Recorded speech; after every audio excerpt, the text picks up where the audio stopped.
Want a grapefruit, Hattie? No, thanks. You don't look like you've got the energy to eat one. I oughtn't to have let you go, really. Why not? I'm not tired. Oh, no, I can see that. More in the category of exhausted. Chloe's mother didn't think it was too late for Chloe. No, well, Chloe's older than you are. Oh, well, the odd late night doesn't do anyone any harm.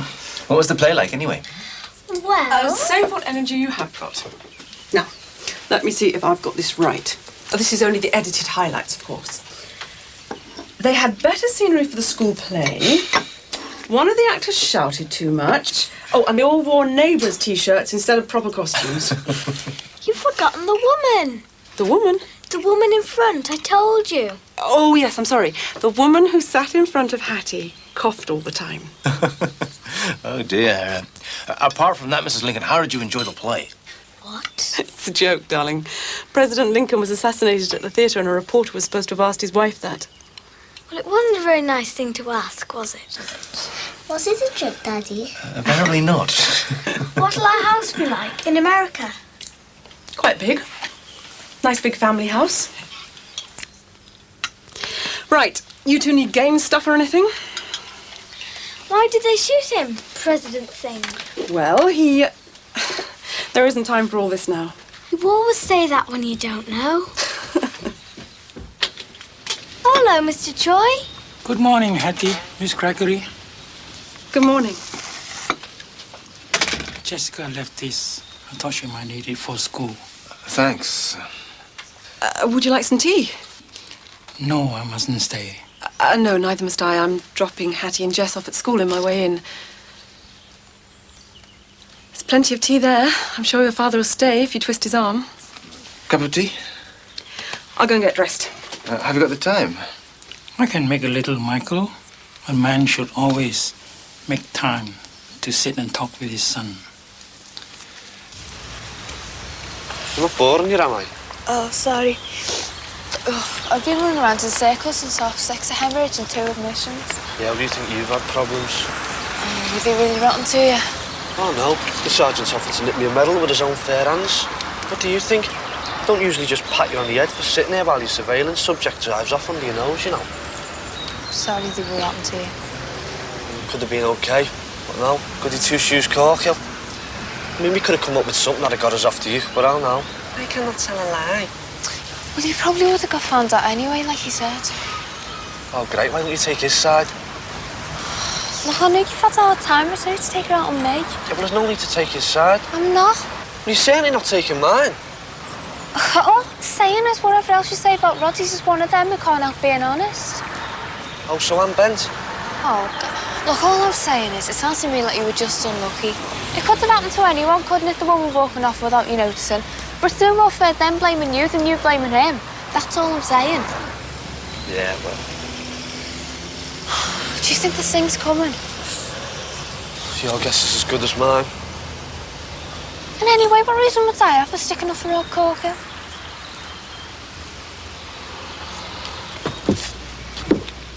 I'll just stay and see Grandad. You don't want to miss school, do you, sweetheart? Anyway, I don't think Grandad's going to be able to stay very long. So you're pretty busy then? Yes, but not too busy to spend time with my son. But if I'm keeping you... No, no. Have more tea. Thank you.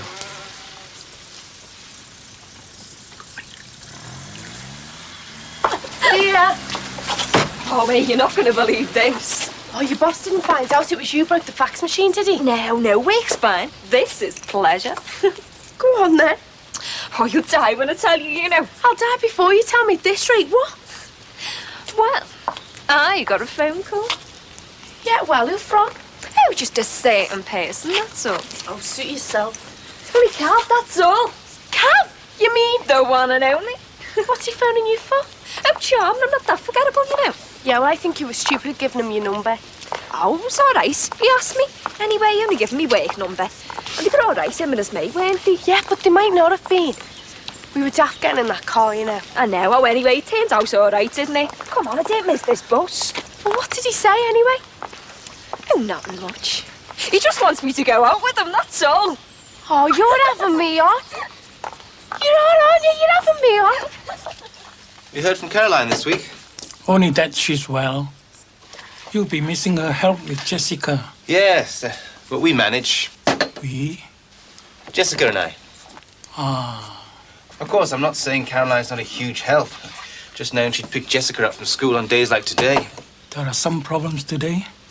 Oh, no, not a problem. The district nurse wanted a meeting at 3 o'clock. I said it could only last for half an hour, but these things can run on. It's not a problem. Jess knows to wait in school if I'm a minute or two late. Well, I can pick Jessica up, bring her back here, wait with her till you get home. Well, honestly, it's not necessary. I'm pretty sure I'll be in time to fetch her. Please, it's settled. Well, if you're sure. Leave it to me. I'm available. Even small changes in routine can make a child feel insecure. Routine, continuity, familiar ground, familiar people. A young tree grows best if the soil around it isn't constantly disturbed. Dad, Jessica's fine. I had a friend once who was widowed. A good woman who had borne him 2 fine children. Now, why do I think this story is going to have tragic consequences? Not at all. My friend is now a grandfather many times over from his 2 sons, who were brought up well by his second wife. Who, of course, was Chinese. Yes. A little while after my friend lost his first wife, he did form a friendship with a woman, French. But he soon realized that life with her would split his children's loyalties between her ways and their own family, their own true culture.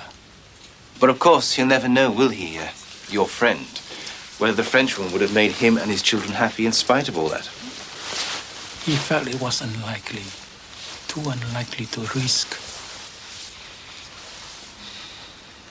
Well, if you'd ask me, I think it's dead dodgy. I mean, it's not as if we know him. We don't even know anyone who does. I know, but he didn't exactly come on like the Texas Chainsaw Massacre, did he? Or did he to you? No, but... Well, he might be different when he gets you on his own. Right. But what if he didn't get me on my own, wouldn't he? What if I asked him to bring that mate along and then I asked Nisha if she'll come? Oh, great. And then there's 2 of you with 2 fellas you don't know from Adam. Oh, it's stupid. For all I know, if we don't go, we could be missing a really brill night out. You could come. What? Cav and his mate and 3 of us. And anyway, I've only just fixed her up with Owen for the last time. He's going to be dead chuffed if I go in a car with them again, isn't he? And I thought you didn't want Owen to think that he owned you. I don't. And anyway, he doesn't think that. We've sort of stalled that out now. Well, oh, come on, it's only a night out. We'll be dead innocent and all that, you know. Oh, yeah. And if you really thought that, you wouldn't want me to tag along, would you? Oh, look, just don't come. I just won't go, all right? All right. I'll just miss a really good night out, then. Suit yourself. Oh, Sammy, come on, come. Please, I'd do it for you. I don't know. Look, why don't you ask him to come, Owen? And then he's got nothing to be jealous about, has he? And what harm can come to us if there's a 6-month Walden's, Owen? Yeah, I suppose that'd be all right, but... Well, he mightn't come, might he? I mean, you don't know with him. You could ask him. Oh, come on, will you? Please. Yeah, all right, why not? Hey, it'll be sound. Hey,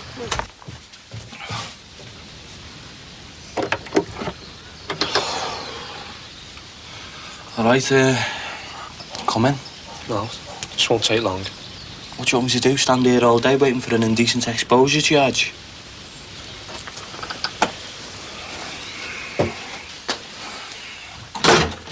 Sit down. No, sir. I just thought you'd like to know how far you really dropped me in it. How come? I told you to be easy on you with you being new to CID.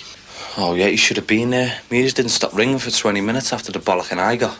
My heart bleeds. Why, what happened? What I told you would happen, Mr. Clean.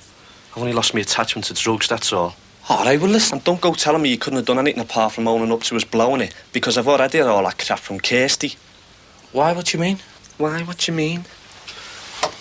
I mean, I'm the one who loses out on my attachment, and she goes sticking up for you. Why, what'd she say, like? Just said, haven't I? Oh, listen, Samuel, don't just leave, like. I'll go and join the Boy Scouts, you creep.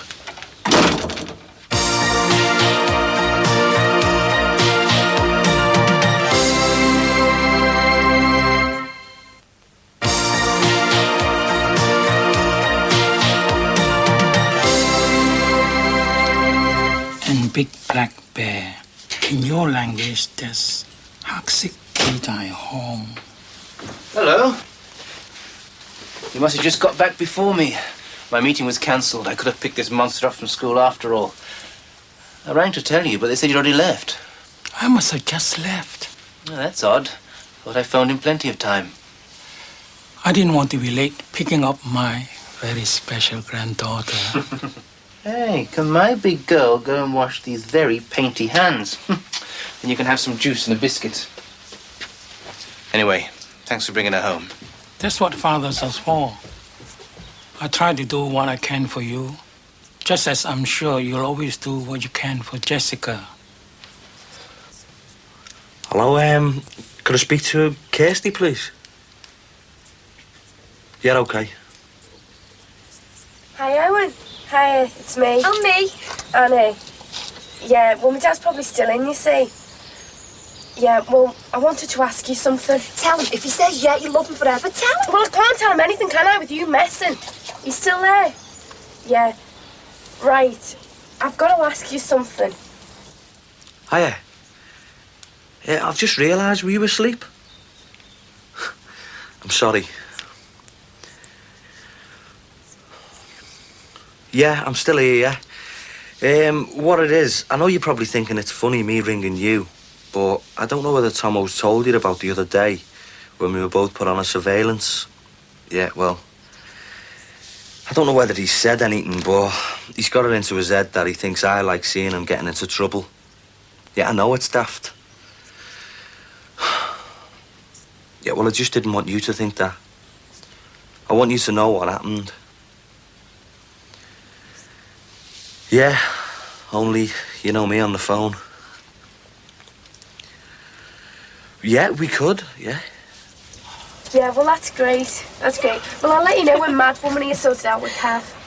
Well, Cav's the one whose car it is. All right, then. I'll see you. Tra. What do you think you're okay? What? Cav said to phone him when you've got it sorted and ask him if you can take us forward as well. Alright, I can't. Well, you can't phone when you get to yours. Your mother's got bigger ears than me, Dad. He said to phone when you've decided. So you've decided? No, what if he's gone off the idea? He won't have. Well, anyway, you better find out if he has, so we can tell Owen and he shut it off. Look, go on. Give me that.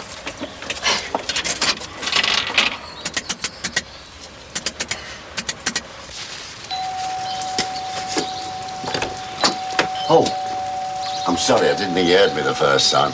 I was in the kitchen starting Jessica's tea. My dad's visiting. Well, it won't take long. And I know you won't mind if I'm asked to come indoors. You being a medical man. Sorry? Well, as you know, it's generally recommended that a man with my problem shouldn't stand about in adverse conditions too long. And it is a bit nippy. Please, come in. Thank you. It's Mr. Cross, Dad. How are you, Mr. Cross? Oh, soldiering on, Mr. Choi, soldiering on. But then again, us old ones do, don't we? They don't make them like us anymore. I agree, Mr. Cross. The younger generation do seem to lack stamina. Oh, excuse me, I must just turn the pan off. And you, Mr. Choi, how are you? Quite well. Your friend, Mr. Hardwick. Don't talk to me about Ralph. He's acting as though he's 3 butties short of a picnic. Sorry? Oh, it's an old English expression. Probably don't use it in the colonies. The fact is, I'm a refugee from my own home. He's in there now acting like a lovesick old goat. I'll tell you, Mr. Choi, the effects that woman's having on him. The sooner she takes her hook to America, the better. Oh? Oh, I've just been telling your dad about Ralph and his lady friend. That's where she's from, the US. And the faster she gets back there, the faster I'll get Ralph back to normal. Well, perhaps if he's found someone who cares for it, he might not want to be got back to normal, as you put it. Well, whether he likes it or not, he'd soon have to come back to his senses. I mean, she's just treating this as a holiday romance. And he wants to marry her and go back to America. Well, that's what'd make him happy, starting a new life with somebody he... Ralph, America? He'll only wear socks from the British home stores, and she'd have him shoved into cowboy boots. Again, I agree with you, Mr. Cross, about people from different cultures. Your friend will soon see how temporary such things are. Oil and water don't mix. Anyway, What can I do for you, Harry?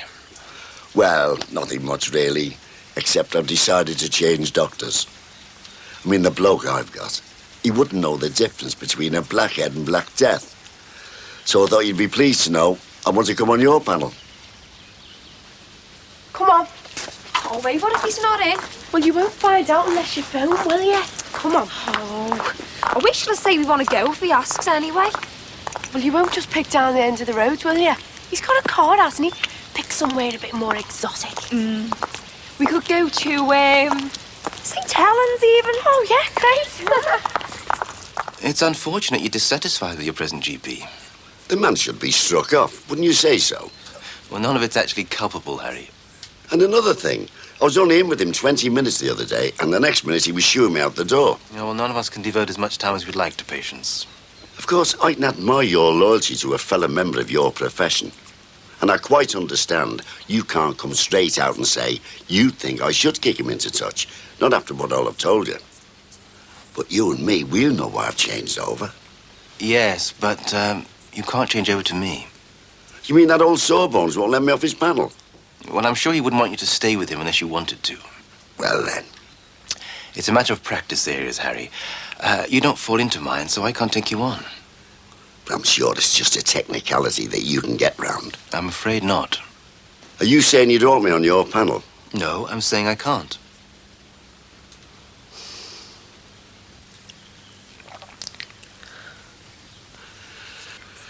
Yeah, well, anyway, I just didn't want you to think that, you know?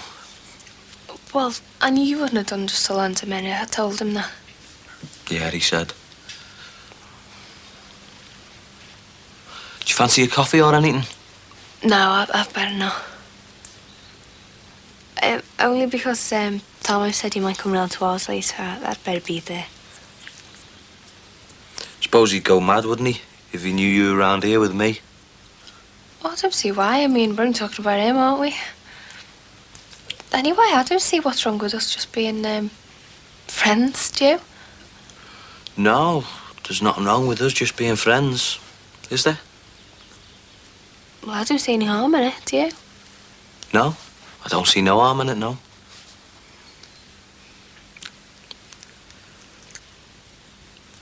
So how have you been then? Oh, you know, not so bad. How about you? Not so bad.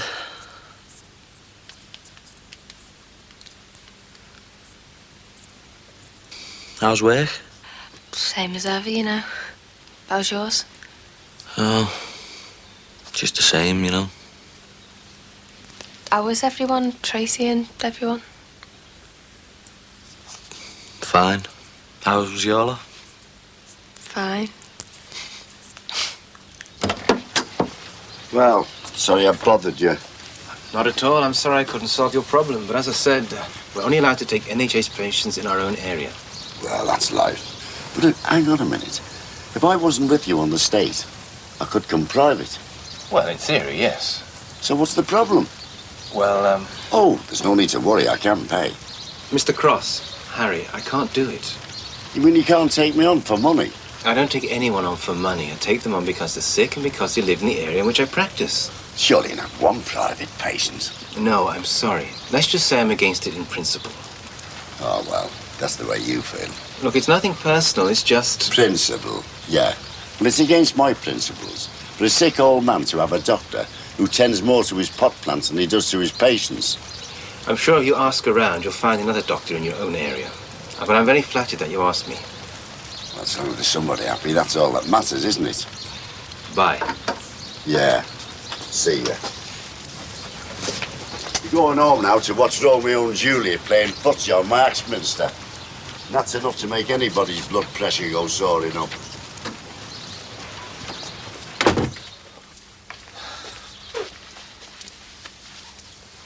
I suppose I should be going too.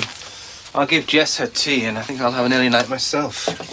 Miss Gregory isn't coming tonight then? No, Alison only stays occasionally, when it's convenient.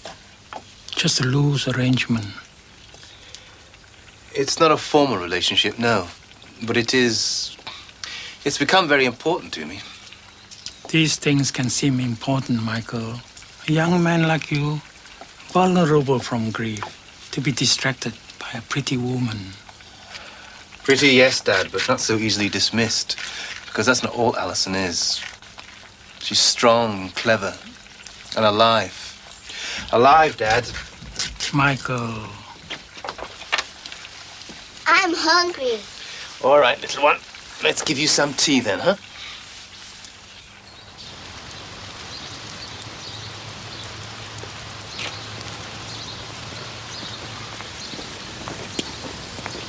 What are you doing here?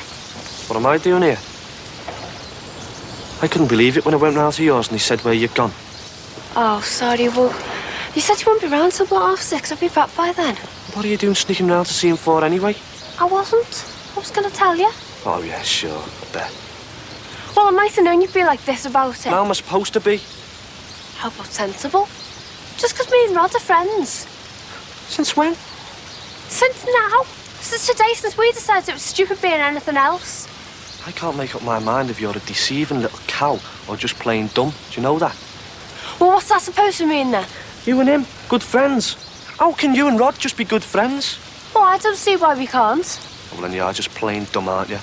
There's always going to be something going on between you two. And if it's not ain't in the sight of one another, it's going to be something else. Do you not see that, you stupid? No. No, I don't. Yeah, well, you will. If you don't already. Oh, what the hell? Why don't you two just get back together and give us all a break, eh? Look, hang on.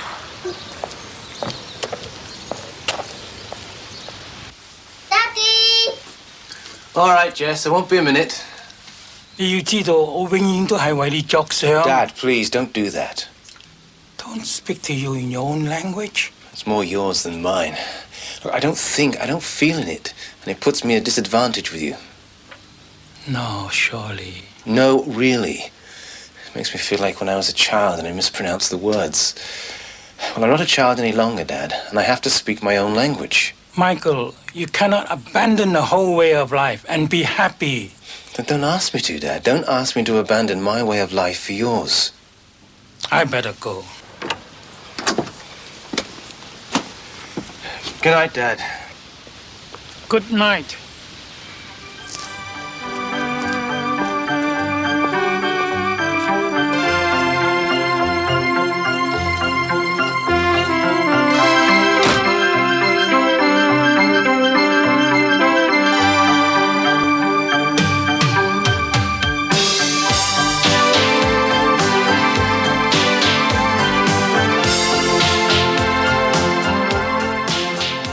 The bridegroom's left gobsmacked when his fiancée turns up in the full bridal works in Jimmy's after the break.